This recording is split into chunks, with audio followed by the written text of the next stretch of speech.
Kita ini mau menjemput Khadijah sekaligus mau menjemput Arkan, sahabat sedial. Ini sudah jam 10 lewat berapa menit ya?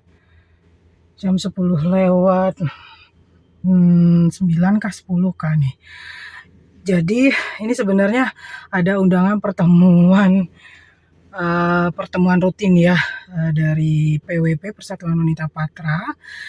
Jadi jamnya itu jam 10 gitu. Jadi jam 10 ini aku mungkin agak telat masuk ya. Kita via Zoom online, via Zoom. Jadi pertemuan rutinnya ini secara online.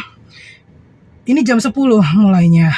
Ya semoga saja sih bisa mundur sedikit ya nanti, jadi acaranya belum telat-telat banget ya. Karena kenapa ini saya menjemput bukan papinya, ini kan papinya jadwalnya ini off ya. Ini kena gondongan. Jadi yang pertama itu Arkan, anak aku yang kedua, akhirnya alhamdulillah sembuh. Dan ini kena abangnya itu Rabu kemarin, ini hari apa nih? Hari Selasa ya, tanggal 26 November 2024. Jadi Togar itu sudah kenanya itu di tanggal 20 November 2024 Rabu. Jadi ini sudah hari ke-6. Insya Allah besok dia sudah bisa masuk sekolah. Nah sekarang ini papinya yang kena gondongan itu mulai hari kemarin ya, hari Senin kemarin. Jadi nggak bisa jemput anak, akulah yang menjemput anak-anak ya, Arkan dan Khadijah. Ini Arkan pulang sekolahnya lebih cepat karena sudah selesai ulangan, jadi jadwal pulangnya lebih cepat ya. Kemudian Khadijah, jadi sekalian menjemput nih gitu. Oke. Kita jemput dulu anak-anak, nanti aku mungkin sambil menunggu mereka keluar kelas, aku sambil Zoom pertemuan rutinnya secara online ya, di mobil aja. Oke, yuk sahabat sedial.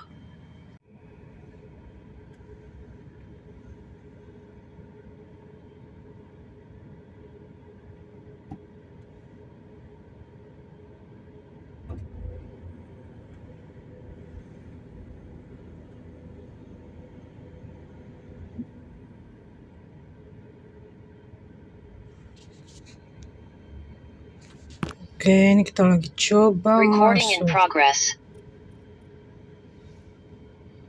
Oke. Terima kasih Bu Dewi. Selanjutnya adalah sambutan dari Ketua PWP tingkat wilayah PT PHI Zona 10, Ibu Ika Yosep selaku host acara pada hari ini. Kepada Ibu Ika Yosep kami persilakan. Oke, ini kita sudah masuk ya, jadi kita sambil jalan, sambil kita dengerin ya, sahabat sedial. Selamat pagi Ibu semua. Oke. Semoga sehat selalu, salam sejahtera buat kita semua. Izinkan saya akan berjumpa lagi ya Ibu. Perpisahan adalah sebuah kata supaya keakraban kita tetap terjalin. Ketika bertemu. Nah, ini kita sudah sampai di penjual buah ya, sahabat sedial. Kita mau beli buah dulu. Ini kita sudah jemput Abang Arkan. Tinggal menunggu si Khadijah ya. Sambil menunggu Khadijah, kita mampir dulu untuk beli buah di situ. Rumah tangga juga menjadi. Kita beli semangka, beli buah naga, sama kelengkeng. Oke, kita lanjut lagi nanti jemput Khadijah. Kangen sama teman, katanya Rara. Oh iya. Assalamualaikum dulu, Jan. Tadi kasih ibu bulu kuenya. Iya kah? Oh, baik sekali. Sekarang kita pulang ya, sahabat sedial. Jadi di mobil kita sambil dengar, tadi udah beli buah juga. Jadi beli buah apa aja tadi, semangka, kelengkeng, sama dragon fruit. Do you like dragon fruit? Oh, dia suka banget dia dragon fruit, buah naga ya.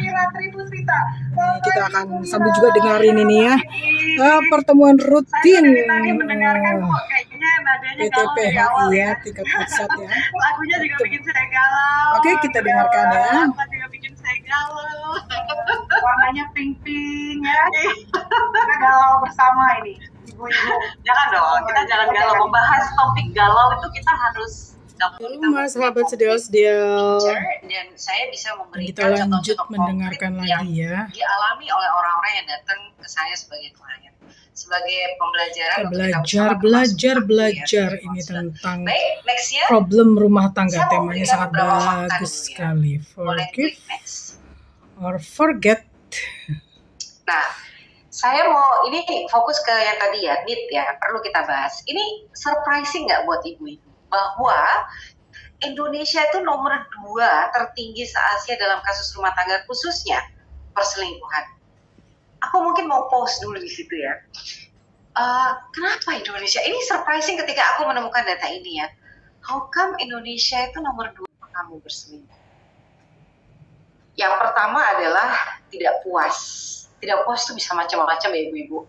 Tidak puas ya ketika dia sudah lama berhubungan terus-menerus sama selingkuhan atau pelakor ini, dia akan merasakan biasa-biasa aja pada akhirnya. Akan ada satu titik di mana dia udah nggak punya sensasi rasa yang sama.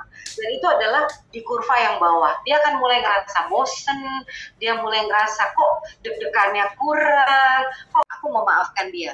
Tapi kayaknya even ngomongin namanya aja, itu kita gedeg banget. Itu artinya kita masih belum bisa memaafkan. Dan memaafkan itu bukan berarti kita harus kembali pada si pria ini atau kembali pada si wanita ini ya. Itu different story, tapi at least memaafkan itu kita secara emosi sudah tidak terganggu. Kamu mau cerita apapun tentang dia, kamu mau bilang kamu habis makan malam sama dia, itu aku udah gak ngefek. Itu artinya sudah memaafkan. Ya, kemudian kalau melupakan itu kita tahu ya, melupakan itu menghapus ingatan, tapi yakinlah bahwa melupakan itu ada karunia Allah yang disebut waktu. Manusia itu punya otak, manusia itu punya yang pertama adalah laporkan itu harus formal kalau ingin ada tindakan formal, tapi balik lagi sebisa mungkin lakukan secara informal, internal, suami istri, kalau perlu harus ada ke counseling, ke psikolog atau ke keluarga gitu ya. Tapi kalau memang tidak bisa diselesaikan secara internal, tidak akan ada tindak lanjut tanpa laporan dari HC maupun dari perusahaan ya. Ini konteksnya konteks perusahaan. Nah, melaporkan ini nggak bisa dari WA, nggak bisa dari aku kan udah cerita sama Bu Mira, nggak bisa. Harus secara tertulis. Tertulis itu bisa lewat email seperti yang tadi aku sampaikan. Aku menerimanya dari email, bisa lewat WBS. Aku rasa semua sudah tahu bagaimana menghubungi WBS. Jadi harus resmi. Nah, kemudian yang kedua, kalau kita jadi korban perselingkuhan, yang pertama adalah jangan mengambil keputusan, pokoknya kita cerai, pokoknya kita pisah saat ini juga. Balik lagi saya harus bilang, tidak ada decision yang berquality atau yang berkualitas ketika kita sedang emosi. Tunggu sampai emosi kita reda. Nah, poin yang ketiga, ini yang paling penting. Yang paling penting itu sebetulnya menolong diri sendiri. Karena reaksi pertama pasti marah, nangis, kesel, merasa kayak tidak dihargai, apapun itulah ya. Yang harus kita tolong pertama itu kita. Jadi jangan dulu pikirkan yang lain-lain. Yang harus kita tolong pertama adalah kita. Apalagi kalau kita punya anak ya. Balik lagi aku mau bilang, emotional state itu contagious. Kalau kita berlarut-larut dalam fase kemarahan, negatif emotional state, maka itu akan menular. Kita ke anak kita pun akan menjadi toksik. Karena kita belum bisa menolong diri sendiri, dan apapun yang ibu-ibu alami, rasakan, itu fakta. Emosi itu adalah fakta, real.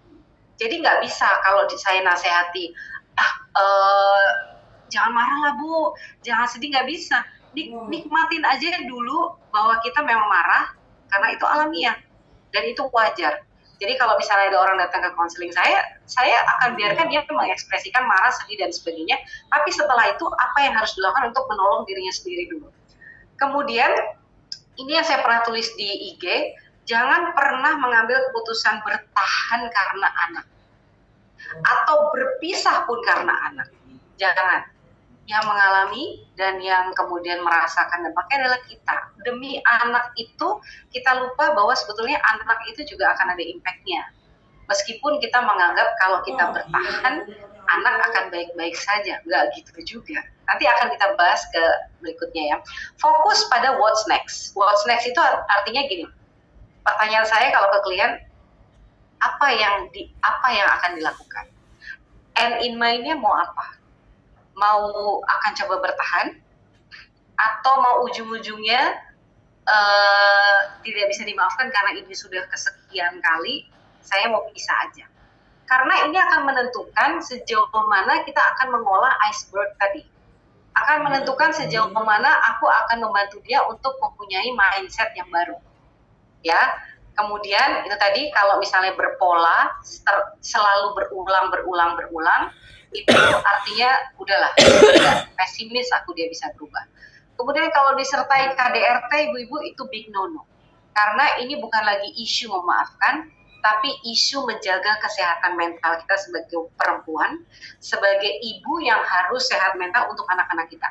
Tidak akan pernah ada anak yang bisa tumbuh kembang dengan baik dari seorang ibu yang tidak sehat mental. Jadi aku harus pastikan ibu-ibu punya kesehatan mental yang baik, karena kita bisa kehilangan suami, tapi kita tidak bisa kehilangan masa depan anak-anak kita. Ya, jadi ini yang penting buat aku emphasize. Nextnya, mungkin kalau ini lebih ke PR aku ya. Jadi nanti kita akan follow up hanya kalau ada laporan resmi dengan disertai evidence pastinya. Nextnya. Nah, oke, ini yang terakhir ya, mohon izin Mbak Vita, saya mau kasih kesimpulan. Jadi memaafkan sebetulnya lebih krusial daripada melupakan. Karena melupakan itu tadi ada unsur kelebihan atau karunia Allah atas fisiologi otak kita ya. Tapi memaafkan itu harus kalau dalam fase yang tadi saya skip, yang paling kritikal adalah kemauan. Jadi kalau di Islam adalah niatnya. Apakah memang kita berniat memaafkan? Apakah memang kita punya kemauan untuk memaafkan? Atau sebetulnya enggak? Kalau memang kita tidak berniat memaafkan, it's okay. Nggak perlu dipaksakan. Karena ini adalah sesuatu yang sifatnya spiritual dan emosional. Jadi kalau saya mengquote Nelson Mandela, itu dikatakan gini, kebencian itu seperti kamu meminum racun, tapi kamu berharap racun itu membunuh musuhmu. Tidak akan pernah terjadi, ibu-ibu. Racun itu membunuh kita sendiri, karena yang minum kita. Jadi sebetulnya kalau kita memaafkan, itu sebetulnya membantu diri kita sendiri untuk tadi tidak ngefek lagi apapun, kayang, salto, mau jungkir balik si dua orang yang melakukan perselingkuhan ini, udah gak ngefek lagi. Terserah mau ngapain juga, udah gak ngefek buat aku. Ya kan? Terlepas kita mau bertahan atau tidak bertahan dalam pernikahannya. Jadi lebih untuk kedamaian diri sendiri. Lagi-lagi aku selalu bilang, amanah kita adalah tidak hanya untuk pasangan, tapi untuk anak-anak kita. Aku lebih memikirkan selalu apakah ibu cukup kuat dan sehat mental untuk menghadirkan anak-anak yang akan sehat mental sehingga memotong rantai toksik akibat suami atau istri yang berselingkuh. Karena jangan lupa tadi klien saya yang 35 tahun itu dia adalah korban perselingkuhan yang dia lihat ketika dia usia 12 tahun. Itu harus kita putuskan gitu ya, supaya dia tidak mengalami hal yang sama, dan itu adalah amanah kita sebagai ibu. Nah, jadi memaafkan dan saya itu dua hal yang berbeda. Artinya saya sudah bisa memaafkan suami saya, tapi saya bisa jadi udah nggak percaya lagi sama kamu. Itu boleh nggak kayak gitu? Boleh aja. Karena memaafkan tadi konsepnya adalah sudah tidak ngefek lagi ke perasaan saya, jadi artinya sudah reaksi saya sudah biasa saja, tapi tidak berarti saya jadi percaya sama kamu. Itu dua hal yang berbeda, ya. Nah, kemudian yang tadi melupakan itu susah, tapi ya karena ada kemampuan adaptasi manusia itu akan membantu. Saya mau bilang bahwa bahagianya istri itu tidak ditentukan oleh suami. Dua orang suami istri sama-sama ngasih uang 10 juta, yang satu bahagia, yang satu tidak bahagia. Karena kewajiban suami hanya memberikan nafkah. Tapi bagaimana dia menginterpretasikan nafkah itu yang membuat dia bahagia atau tidak bahagia, itu bukan kewajiban suami. Ya, sekali lagi, bahagia atau tidak bahagia itu persepsi di otak kita, bukan kewajiban suami. Jadi ini mindset yang harus aku ingatkan, bahwa suami punya kewajiban, apapun kewajibannya, tapi suami tidak pernah punya kewajiban untuk membahagiakan istrinya. Karena bahagia itu adanya di mindset kita sendiri, individu masing-masing. Ya, bahagia itu diciptakan oleh kita sendiri. Padahal perilakunya sama nih, dua-duanya sama-sama sering ngajak istrinya healing. Yang satu merasa bahagia karena sering diajak healing suaminya, yang satu tetap merasa tidak bahagia karena whatever. Nah, yang terakhir saya mau bilang, ibu-ibu jangan pernah takut mengambil sikap, karena perempuan itu sebetulnya punya hak untuk mengambil sikap. Dan saya harus bilang bahwa setiap dari kita itu dikaruniai kekuatan, itu sudah tidak perlu diragukan sebagai perempuan yang melahirkan dengan segala macam taruhan nyawa itu ya. Jadi saya rasa kita itu dikasih karunia untuk bertahan dalam badai, dan aku rasa kita terlalu kuat untuk tumbang karena keadaan karena situasi badai sesaat gitu ya. Jadi atau badai yang lebih lama pun, aku rasa kita terlalu kuat sebagai perempuan. Jadi kalau saya mau bilang, kita harus saling mensupport, dan saya sangat open untuk mensupport para ibu-ibu yang ingin konseling karena situasi seperti ini. Tapi yang jelas tidak ada keharusan ibu-ibu untuk memaksakan diri memaafkan dan melupakan siapapun yang telah melukai kita, karena itu tergantung kesiapan kita, ya, kesiapan spiritual dan emosional kita. Ini kayaknya slide yang terakhir, mudah-mudahan. Sorry, saya harus mengquote ini betul-betul stuck di kepala saya ya, makanya saya simpan di dalam WA saya.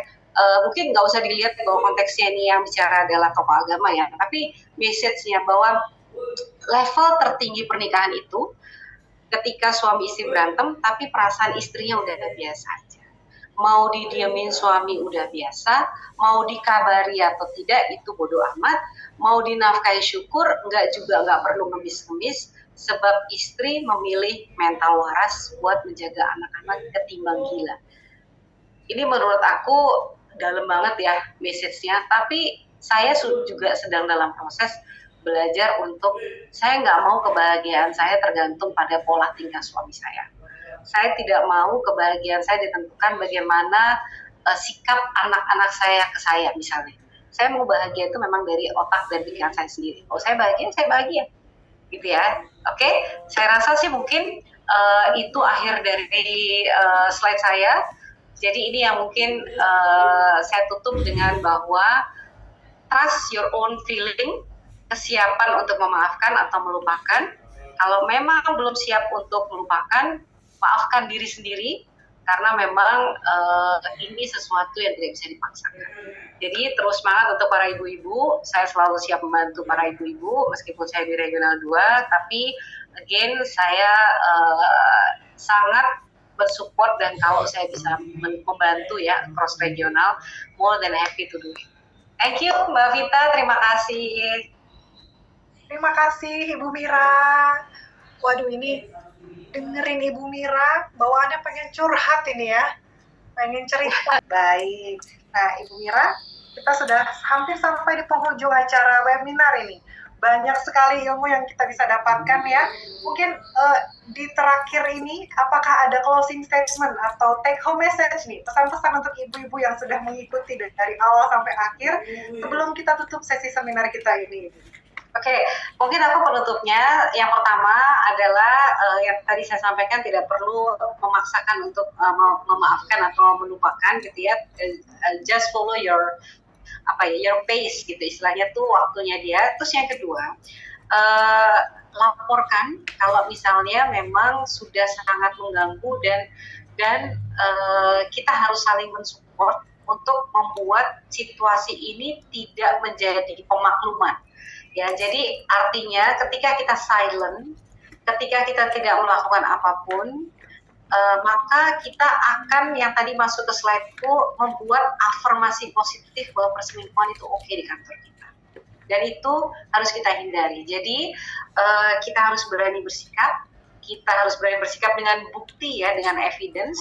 Kita tidak bicara sebagai seseorang yang lambe turah bergosip gitu ya, tapi memang sesuatu yang ingin kita upayakan agar lingkungan kerja kita ini kondusif. Jadi ibu-ibu berperan penting dalam hal ini, karena informasi paling cepat itu justru kita ketahui dari ibu-ibu PWP, ya kan? Karena ibu-ibu saling ngobrol, saling curhat dan sebagainya. Jadi kalau memang itu sudah sangat mengganggu, kalau tidak dilaporkan, HC tidak bisa bergerak. Tapi kalau laporannya secara informal, HC juga tidak bisa bergerak. Tapi kalau laporannya secara formal, maka kita berharap ada sesuatu yang bisa kita tegakkan bersama sebagai konteks untuk memastikan bahwa tidak ada pelanggaran peraturan, tidak ada hal-hal yang merusak kondusivitas kerja, dan kita ingin keluarga perwira ini tetap selalu positif sehingga produktivitas bapak-bapaknya juga lebih baik. Itu aja sih mungkin kalau dari saya, Bu Vita. Again, terima kasih sudah mengundang saya. Mudah-mudahan bermanfaat. Mohon maaf kalau ada yang salah-salah kata ya, Ibu Vita. Wah, terima kasih banyak Ibu Mira, ini luar biasa sekali ya. Ibu-ibu kita berikan aplaus dulu untuk pembicara kita pada pagi hari ini atas sharingnya yang luar biasa.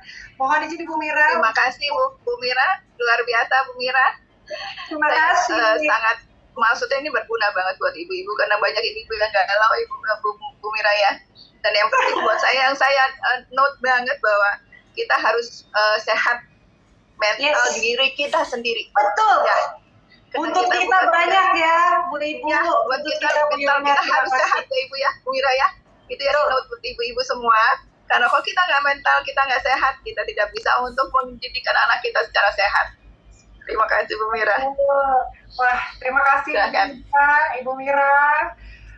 Kita mohon untuk berada di tempat ya, Ibu Mira, karena selanjutnya kita akan ada sesi foto dan penyerahan piagam. Acara selanjutnya adalah sesi foto bersama. Kami mohon kesediaannya, Ibu Ketua PWP tingkat pusat PT Pertamina Hulu Indonesia, Ibu Yurina Sunaryanto, bersama dengan Ibu Mira Tripusita, dan piagam penghargaan yang diberikan dari PWP tingkat pusat PT Pertamina Hulu Indonesia. Pengambilan foto akan dipimpin oleh Ibu Yusi Elgus. Kepada Ibu Yusi, silahkan. Baik, terima kasih Bu Vita. Mohon izin Ibu untuk saya dokumentasikan. Mohon bersedia. Murah. Pertemuan rutinnya juga sudah selesai. Acara pertemuan rutin dari PWP tingkat pusat PT PHI ya, sahabat sedial-sedial, ini telah usai secara Zoom, secara online. Ini telah selesai. Kita juga sudah belajar cukup banyak ilmu yang kita dapatkan dalam sesi pertemuan rutin ini ya, sahabat sedial-sedial. Jadi setelah ini kita mau melakukan apa ya? Ini aku mau ngejus wortel dulu. Ngejus semangka dulu. Ngejus semangka untuk suami aku dan anak-anakku. Dan untuk Abang Togar anak-anakku ya. Dan gitu. abang Togar sama papi tuh Iya, ada gondongan. Jadi mau minum itu aja, karena kalau dibuat pakai mau makan bubur atau makan apa, terasa di sini agak sakit. Jadi kayak nyut kayak gitu. Dibuat secara jus aja ya, sahabat sedial-sedial. Yuk, nanti kita lanjut lagi ya.